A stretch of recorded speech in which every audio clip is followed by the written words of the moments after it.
Okay, Assalamu alaikum. Bismillahirrahmanirrahim. So we will do the valvular heart disease and this topic is from the TOG article. तो आपको physiological changes जो भी cardiovascular system में होती हैं वो आपको मालूम होनी चाहिए क्योंकि हम कर चुके हैं ये कार्डिक आउटपुट इंक्रीज़ होता है, ब्लड वॉल्यूम इंक्रीज़ होता है जिसकी वजह से हार्ट पे वर्कलोड और इंक्रीज़ हो जाता है। ठीक है, तो वो वुमेंस इनमें अंडरलाइंग वल्वुलर हार्ट डिसीज़ है और वर्कलोड और इंक्रीज़ हो रहा है due to the physiological conditions of the pregnancy,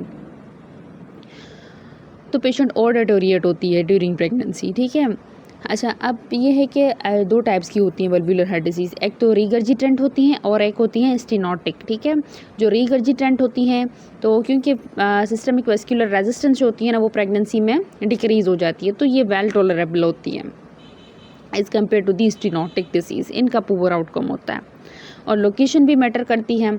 जो राइट साइडेड वेल्व हैं जैसे कि आपकी हो गई पल्मोनरी या ट्राइकस्पिड, ये बेटर टॉलरेबल होती हैं during pregnancy as compare to अगर आपकी स्टेनोसिस हो जाती है या लीजन्स है कोई भी लेफ़्ट साइडेड मिट्रल में या आपका एरोटिक में, तो इन दोनों का फिर पुअर आउटकम है।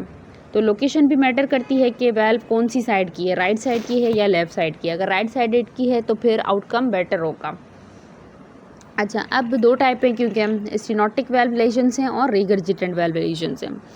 स्टेनोटिक में पुअर आउटकम क्यों है? क्योंकि अगर आप देखें ना मोस्ट कॉमन जो पुअर आउटकम आपको मिलेगा वो माइट्रल या एरोटिक में मिलेगा। ठीक है, माइट्रल स्टेनोसिस मोस्ट कॉमन है और अगर माइल्ड माइट्रल स्टेनोसिस के साथ पेशेंट आपके पास आती है ना तो these are the usually well tolerable, but severe का पुअर प्रोग्नोसिस होता है और इनमें हार्ट फेलियर का रिस्क भी ज़्यादा होता है, अप टू 25% तक होता है और एडिमा का रिस्क भी ज़्यादा होता है। सीवियर हम तब कहते हैं जब valve area less than 1 centimetre square तक को। ठीक है, माइट्रल में होता क्या है कि माइट्रल से ब्लड जाता है लेफ्ट एट्रियम से जाता है लेफ्ट वेंटिकुलर में। ठीक है, और फिर यहाँ से लंग्स में जाता है, लेफ्ट वेंटिकुलर में जाता है, यहाँ पे होती है मिट्रल वेल्व। तो अब क्या होगा कि जैसे ही ब्लड आएगा लेफ्ट एट्रियम में और फिर उसको जाना है लेफ्ट वेंटिकल में, फिर लेफ्ट वेंटिकल में फिर वो जाएगा ओराटा में और फिर सिस्टमिक सर्कुलेशन में। अब यहाँ पे हो गया स्टेनोसिस, तो अब ब्लड तो जाएगा नहीं लेफ्ट वेंटिकुलर में, तो फिर लेफ्ट एट्रियम में प्रेशर डेवलप होगा और फिर लेफ्ट एट्रियम में प्रेशर डेवलप होने की वजह से ब्लड जो होगा वो बैक थ्रू जाएगा लंग्स में बाय द पल्मोनरी आर्टरीज। तो इन पेशेंट्स में जिनमें माइट्रल स्टेनोसिस है उनमें फिर पल्मोनरी एडिमा, पल्मोनरी कंजेशन का रिस्क ज़्यादा होता है। ठीक है, एरोटिक स्टेनोसिस में नहीं होता है इतना जितना पल्मोनरी स्टेनोसिस में होता है, सॉरी मिट्रल स्टेनोसिस में होता है। ठीक है, अच्छा अब आ जाते हैं कि एरोटिक स्टेनोसिस। एरोटिक स्टेनोसिस के जो भी पेशेंट्स होते हैं ना उनका जो मोस्ट कॉमन काज होता है वो कंजेनाइटल ही होता है।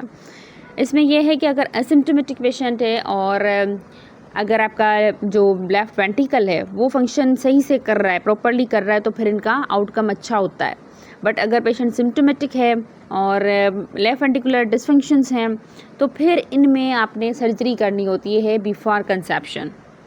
ठीक है, तो ये आपने चीज़ें याद रखनी है। अच्छा, रीगर्जिटेंट वेल टॉलरेबल होती हैं क्योंकि फिजियोलॉजिकल डिक्रीज़ हो जाती है सिस्टमिक वेस्कुलर रेजिस्टेंस, जिसकी वजह से फिर बैक फ्लो भी नहीं होता और हार्ट प्रॉपरली फॉरवर्ड डायरेक्शन में पंप करती रहती है।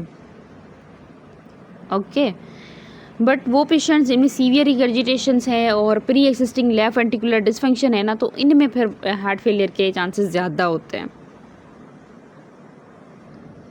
अच्छा, अब आ जाते हैं, इनको भी आपने इसी तरह से करना है कि प्री कंसेप्शन आपने कैसे केयर प्रोवाइड करनी है पेशेंट्स को, फिर एंटीनेटल कैसे करनी है, फिर इंटरपार्टम और पोस्टपार्टम किस तरह से करनी है। ठीक है, तो जब भी आपके पास पेशेंट आएगी ना बिफोर कंसेप्शन तो सबसे पहले आपने उसकी रिस्क असेसमेंट करनी है। जिन भी पेशेंट्स को वल्वुलर हार्ट डिजीज़ की हिस्ट्री है तो फिर आपने उन सब की रिस्क असेसमेंट करनी है। रिस्क असेसमेंट में आपने क्या क्या देखना है, उनकी ECG, इको और कभी कभी आप एक्सरसाइज टॉलरेंस टेस्ट भी करवाते हैं। ठीक है, अच्छा अब क्लासिफिकेशन इसकी है अकॉर्डिंग टू दी WHO, उसको क्लासीफाई किया गया है क्लास 1, क्लास 2, क्लास 3 और क्लास 4 में। अच्छा, इंटरवेंशन आप कब करते हैं? Severe lesion should be treated. Valve replacement या वेल्वेटोमी आप करते हैं before the pregnancy whenever possible. जो भी सीवियर लेशंस है ना, जैसे कि आपका माइट्रल स्टेनोसिस अगर सीवियर है या एरोटिक स्टेनोसिस सीवियर है, तो उसमें फिर आपने वेल्व रिप्लेसमेंट करनी होती है। ओके, या रिगर्जिटेशन भी सीवियर है ना, तो फिर आपने वेल्व रिप्लेसमेंट करनी होती है। अच्छा, जो हाई रिस्क पेशेंट हैं जो क्लास 4 में आते हैं, अब हम क्लासेस करेंगे तो आपको मालूम हो जाएगा कि क्लास 4 में कौन से पेशेंट्स आते हैं, तो उनमें फिर आपने प्रेगनेंसी अवॉइड करनी होती है और उनको फिर आपने long acting reversible contraceptive method देना होता है। ठीक है, तो इस तरह से आपके पास जब भी पेशेंट बिफोर द कंसेप्शन आएगी, सबसे पहले आपने उसकी रिस्क असेसमेंट करनी है और आपने क्लासीफाई करना है कि क्लास 1 में है, क्लास 2 में है, क्लास 3 में या क्लास 4 में है। अगर सीवियर लीजन है तो फिर आपने प्रेगनेंसी अवॉइड करनी है, आप सर्जरी करेंगे। ठीक है, और हाई रिस्क पेशेंट्स में आपने कंट्रासेप्टिव मेथड प्रोवाइड करना है, प्रेगनेंसी अवॉइड करेगी। अच्छा, अब आ जाते हैं क्लासेस पे। क्लास 1 में कोई डिटेक्टेबल इंक्रीज रिस्क नहीं होता, इसमें फिर आपके माइल्ड पल्मोनरी स्टेनोसिस आ जाता है या रिपेयर्ड पेटेंट डक्टस आर्टरियोसिस या आर्टरियल सेप्टल डिफेक्ट जो रिपेयर्ड हो चुका है वो आ जाता है। क्लास 2 में स्मॉल रिस्क होता है पेशेंट को। ठीक है, इसमें अनकॉम्प्लिकेटेड आपके ASD VSD आ जाते हैं या रिपेयर्ड टोफ आ जाता है। क्लास 3 में सिग्निफिकेंट इंक्रीज रिस्क होता है, जिसमें आपके मैकेनिकल वेल्व आ जाते हैं, सिस्टमिक राइट वेंट्रिकल या मॉडरेट माइट्रल स्टेनोसिस आ जाता है। ठीक है, क्लास 4 ना एक्सट्रीमली हाई रिस्क है, इसमें प्रेगनेंसी आपकी कंट्राइंडिकेटेड होती है। इसमें फिर आप देखें कि सीवियर माइट्रल स्टेनोसिस आ जाता है, सीवियर सिम्प्टोमेटिक एरोटिक स्टेनोसिस आ जाता है, Marfan syndrome with aortic dilations more than the 45 millimetre या आप कहें कि 4.5 सेंटीमीटर। सो इन कंडीशन में आपकी प्रेगनेंसी कंट्राइंडिकेटेड होती है। ठीक है, again it is a very important, आपने ये याद रखना है कि क्लास 1 में आपकी कौन सी डिजीज़ आ जाती हैं, क्लास 2 में, क्लास 3 में और क्लास 4 में।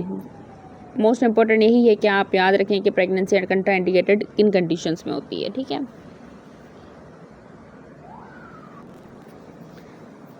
ओके, तो अब ना एक तो WHO की क्लासिफिकेशन है जिसकी उसके हिसाब से ना आपको मोर्टेलिटी और मॉर्बिडिटी का मालूम होगा। अब सिम्टम्स के लिए एक और क्लासिफिकेशन है, दैट इज़ दी NYH है, फंक्शनल क्लासिफिकेशन। अगर क्लास 1 है तो इट मीन्स कि कोई लिमिटेशन नहीं है, पेशेंट बिल्कुल नॉर्मल है और उसको कोई एक्सर्शन नहीं होती मिनिमल एक्टिविटीज़ पे। ठीक है, और क्लास 2 में क्या होगा कि पेशेंट को सिम्टम्स होंगे जब वो मॉडरेट कोई एक्टिविटी करेगी, मॉडरेट एक्सर्शन करेगी तो ना, तो फिर उसको सिम्टम्स डेवलप होते हैं। क्लास 3 में मिनिमम एक्सर्शन पे भी पेशेंट को सिम्टम्स डेवलप हो जाते हैं। ठीक है, सिम्टम्स कौन से होते हैं? एसओबी होता है, डिस्निया होता है, चेस्ट पेन होता है। ठीक है, और सीवियर में पेशेंट अगर रेस्ट भी कर रही होगी ना, फिर भी उसको सिम्टम्स होंगे। इट मीन्स जो क्लास 4 है ना इसकी, उसमें पेशेंट कोई भी एक्टिविटी नहीं कर पाती विदाउट डिस्कम्फर्ट। ठीक है, अच्छा, उसके बाद आपकी मेटल स्टेनोसिस की सीवियरिटी को क्लासीफाई किया गया है।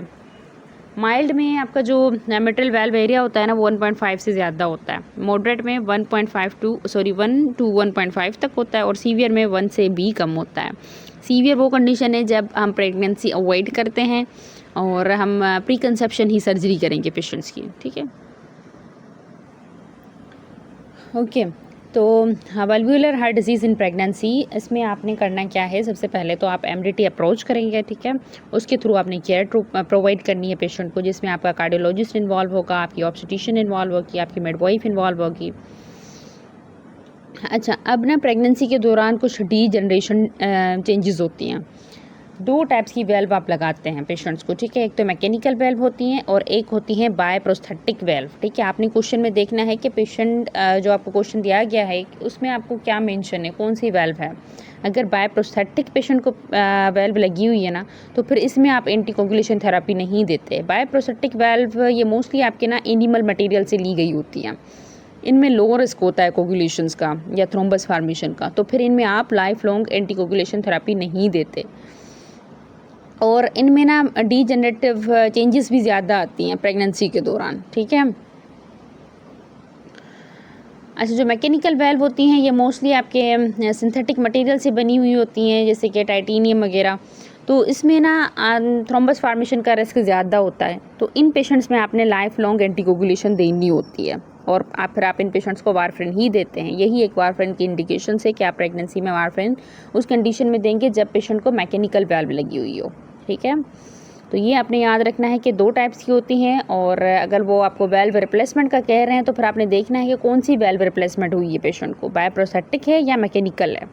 अगर मैकेनिकल है तो फिर लाइफ लॉन्ग आप एंटीकोगुलेशन थेरेपी देंगे, अगर बायोप्रोस्थेटिक है तो फिर आपने लाइफ लॉन्ग नहीं देनी। ठीक है, अच्छा उसके बाद आप आ जाएँ कि एरोटिक रूट कंसर्न ना, मार्फन सिंड्रोम में क्या होता है, अगर मार्फन सिंड्रोम हो या बाइकस्पिड एरोटिक वाल्व होना, और एरोटिक रूट जो है उसका जो डायमीटर है वो 4.5 से 5 सेंटीमीटर से ज़्यादा हो, तो इन पेशेंट्स में रूट डाइसेक्शन का रिस्क ज़्यादा होता है। इनमें फिर आपने प्री कंसेप्शन पीरियड में ही सर्जरी करनी होती है। ठीक है, और प्रेगनेंसी आप अवॉइड करते हैं। जिन पेशेंट्स को moderate to severe aortic stenosis होता है उनमें 20 to 25% रिस्क होता है प्रीटर्म बर्थ का और फीटल ग्रोथ रिस्ट्रिक्शन का। अब वेल्व रिप्लेसमेंट 2 टाइप्स की होती हैं, या तो बायोप्रोस्थेटिक होती है या मैकेनिकल होती है। जो बायोप्रोस्थेटिक है इसमें एक बेनिफिट तो ये है कि इनको एंटीकोगुलेशन थेरेपी की नीड नहीं होती, बट इनका फेलियर रेट ज़्यादा है, 33% तक है with in 10 to 15 years. Okay, और जो मैकेनिकल वाल्व है ना वो ज़्यादा ड्यूरेबल होती हैं, बट इनमें थ्रोम्बोसिस का रिस्क ज़्यादा है, they need the life long anticoagulation therapy. Pregnancy के दौरान अगर आप कार्डिक सर्जरी करें ना तो फिर फीटल मोर्टेलिटी रेट कितना होता है, 30% तक।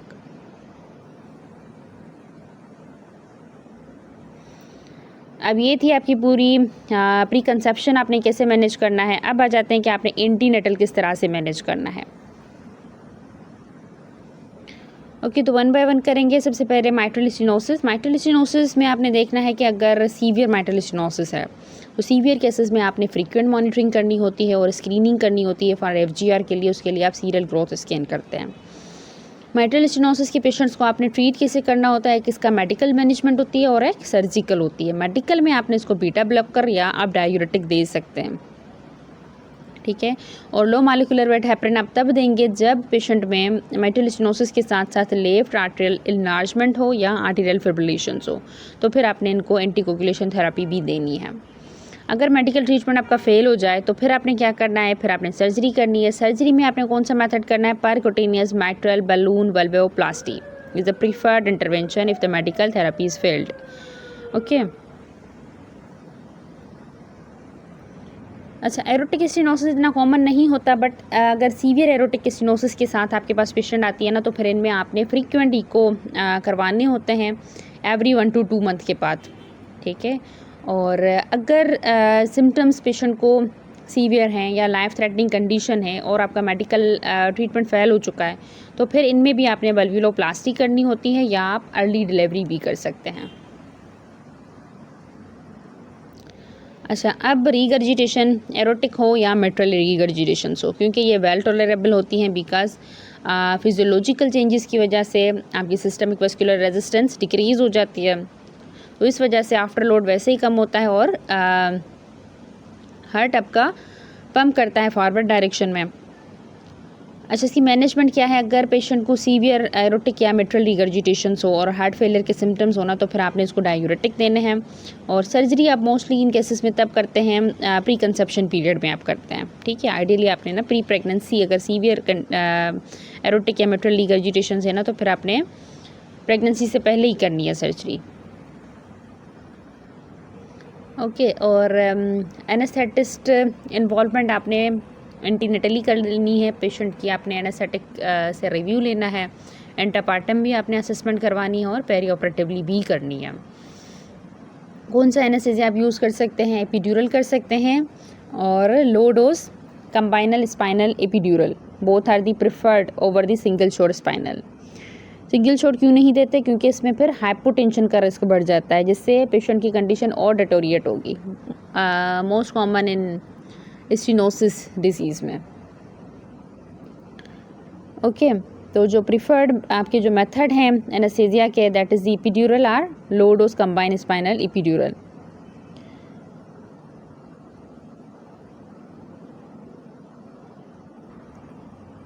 अच्छा, आप आ जाते हैं कि आपने एंटीकोगुलेशन थेरेपी कैसे प्रोवाइड करनी है वल्वुलर हार्ट डिसीज़ में। ठीक है, तो वो पेशेंट्स जिनमें आपने मैकेनिकल वाल्व रिप्लेसमेंट की है, तो मैकेनिकल वाल्व क्या होती है, हाईली थ्रोम्बोजेनिक होती हैं। तो इन पेशेंट्स में ना अगर आप वारफरिन दें, that is the vitamin K antagonist, it is a very effective to prevented the thrombosis. But क्योंकि आप फर्स्ट ट्राइमेस्टर में तो नहीं दे सकते, वारफरिन टेराटोजेनिक होता है। अगर आप फर्स्ट ट्राइमेस्टर में देते हैं ना 6 to 12 वीक्स तक, तो फिर होता क्या है कि 5 to 6% रिस्क बढ़ जाता है फीटल एम्ब्रियोपैथी का। और अगर डोज 5 मिलीग्राम से भी ज़्यादा हो तो रिस्क और इंक्रीज़ होता है, ठीक है। और अगर आप लो मॉलिक्यूलर वेट हेपरिन देते हैं तो उसमें फिर थ्रोम्बोसिस का रिस्क बढ़ जाता है 10% तक। इसमें फिर अगर आप दे भी रहे हैं ना, तो फिर आपने स्ट्रिक्ट मॉनिटरिंग करनी है विद anti-10A लेवल, ठीक है। तो आप किस तरह से दे सकते हैं, तो 3 स्ट्रेटजी हैं। अगर या तो आप वारफरिन दें थ्रू आउट प्रेगनेंसी और 2 वीक बिफोर द डिलीवरी आप स्टॉप करके उसको स्विच कर दें लो मॉलिक्यूलर वेट हेपरिन पे, एक तो ये है। दूसरा मेथड ये है कि आप फर्स्ट ट्राइमेस्टर में लो मॉलिक्यूलर वेट हेपरिन दें, फिर आपने सेकंड और थर्ड ट्राइमेस्टर में वारफरिन देनी है, फिर आपने before the 2 week before delivery आप वारफरिन स्टॉप करके इसको स्विच कर दें लो मॉलिक्यूलर वेट हेपरिन पे, ठीक है। थर्ड मेथड ये है कि आपने लो मॉलिक्यूलर वेट हेपरिन देना है थ्रू आउट इंटायर प्रेगनेंसी और उसको फिर आप मॉनिटर करते रहें with the anti factor 10A level के थ्रू, ठीक है। तो आप 3 तरीके से दे सकते हैं एंटीकोगुलेशन थेरापी। ओके, तो जब हमने वेनस थ्रोम्बोएम्बोलिज्म की गाइडलाइन की थी ना, तो उसमें आपने पढ़ा था कि जब आप थेरापेटिक डोज देते हैं ना मतलब मॉलिक्यूलर वेट हेपरिन का, तो आपने जब रीजनल एनेस्थीसिया देनी हो तो उसको स्टॉप कर देना है 2 आवर बिफोर। और आपका अगर आप स्पाइनल या एपिड्यूरल एनेस्थीसिया दे रहे हैं पेशेंट को, तो उससे पहले आपका INR लेवल 1.5 से कम होना चाहिए, ठीक है। और अगर आप एपिड्यूरल नहीं दे रहे because of some anticoagulation status, तो फिर उस कंडीशन में आपने अल्टरनेटिव कौन सा मेथड देना है एनेस्थीसिया का लेबर के दौरान, दैट इज़ द रेमीफेंटेनिल, ठीक है, वो आप देंगे फिर अगर आप एपिड्यूरल नहीं दे पा रहे तो। अच्छा, अब आ जाते हैं कि आपने लेबर के दौरान किस तरह से केयर प्रोवाइड करनी है पेशेंट को। तो आप MDT अप्रोच के थ्रू करते हैं, ठीक है, और जिसमें आपका ऑब्स्टेट्रिशियन, कार्डियोलॉजिस्ट, एनेस्थेटिस्ट इन्वॉल्व होगा। अच्छा, अब मोड ऑफ डिलीवरी क्या होना चाहिए आपका। अगर माइल्ड टू मॉडरेट डिजीज़ है ना, तो फिर आप वजाइनल डिलीवरी प्रेफर्ड करते हैं। उसमें फिर आपने सेकेंड स्टेज शॉर्ट करना होता है with the help of the instrument. और अगर पेशेंट आपकी ना एंटीकोगुलेशन थेरापी पे है, तो इन पेशेंट्स को आपने प्रोलॉन्ग इंडक्शन नहीं देनी, ठीक है। तो इनमें फिर आपने इलेक्टिव सिजेरियन सेक्शन प्रिफर्ड करना है over the normal vaginal delivery. अच्छा, अगर पेशेंट वारफरिन पे है और within 2 week of the warfarin emergency delivery होनी है, ठीक है, या इमरजेंसी डिलीवरी हो गई है within 2 week of the warfarin, तो इनके बच्चों में फिर इंट्राक्रैनियल हेमरेज का रिस्क ज़्यादा होता है।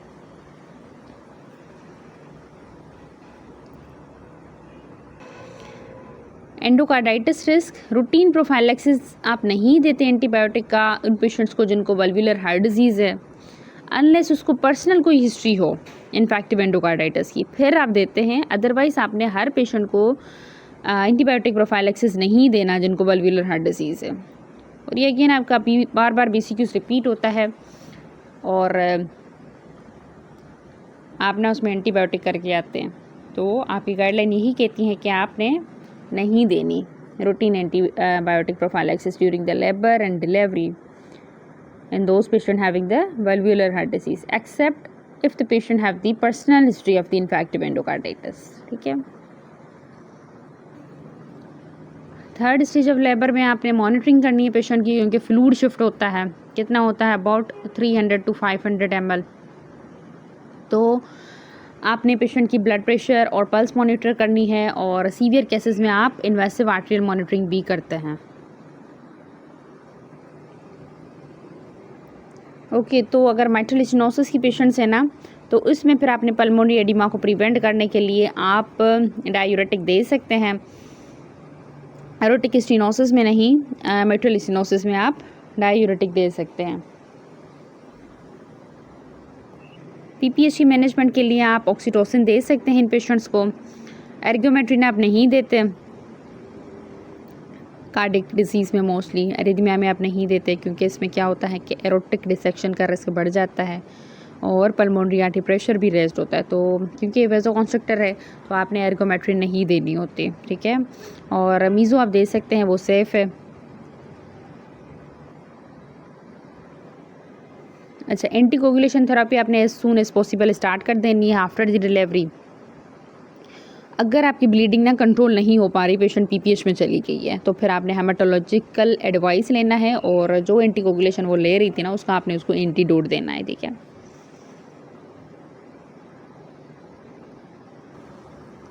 लैक्टेशन ब्रेस्ट फीडिंग के लिए आप पेशेंट को इनकरेज करेंगे, सेफ़ है। ब्रेस्ट फीडिंग के दौरान भी आप उसको एंटीकोगुलेशन थेरेपी दे सकते हैं, वारफेरिन भी दे सकते हैं। Warfarin is present in the breast milk but it is in the inactive metabolite, ठीक है, बिल्कुल लो कंसंट्रेशन में होता है, that is about 10% of the plasma. तो बच्चे में बिल्कुल लिटिल रिस्क होता है, ठीक है। अच्छा, इन पेशेंट्स को फिर आपने कंट्रासेप्शन के लिए एडवाइस करना है। बेस्ट मेथड ऑफ कंट्रासेप्शन क्या है इनमें? लार्क है, उसमें फिर आपके प्रोजेस्टेरोन इम्प्लांट और मायरीना आ जाता है और कॉपर आईयूडी आ जाता है, ठीक है। अगर इनमें से भी आपको कोई एक चूज़ करना पड़े ना तो फिर आप एलएनजी आईयूएस करते हैं। क्योंकि ये पेशेंट्स वैसे ही एंटीकोगुलेशन थेरेपी पे होता है, इनमें ब्लीडिंग का रिस्क ज़्यादा होता है। तो अगर आप इनको एलएनजी आईयूएस देंगे ना तो वो हैवी मेंस्ट्रुअल ब्लीडिंग को भी कवर करेगा, ओके। तो अगर इनमें आप जिस तरह से आप सिकल सेल डिजीज़ में इंजेक्टेबल प्रोजेस्टेरोन सेफ होता है और बेटर होता है, ठीक है, इसी तरीके से बाकी ये मेथड भी कैटेगरी 1 में आते हैं, बट इनमें से भी अगर बेस्ट पूछे तो फिर आपने एलएनजी आईयूएस करना है। और उसके अलावा आपने ओसीपीज इन पेशेंट्स में नहीं देनी, क्योंकि इनमें फिर थ्रोम्बोसिस का रिस्क बढ़ जाएगा। कंक्लूजन यही है कि ये पेशेंट हाई रिस्क होते हैं, इनको फिर आपने मैनेज करना है विद द एमडीटी अप्रोच। अब आपने इसको किस तरह से याद रखना है? आपने एक चार्ट बनाना है जिसमें फिर आपने प्री कंसेप्शन मैनेजमेंट, उसकी एंटीनेटल केयर और इंटरपार्टम केयर और पोस्टनेटल केयर, ये चार्ट बना के आपने इसको पूरा अच्छे से याद रखना है।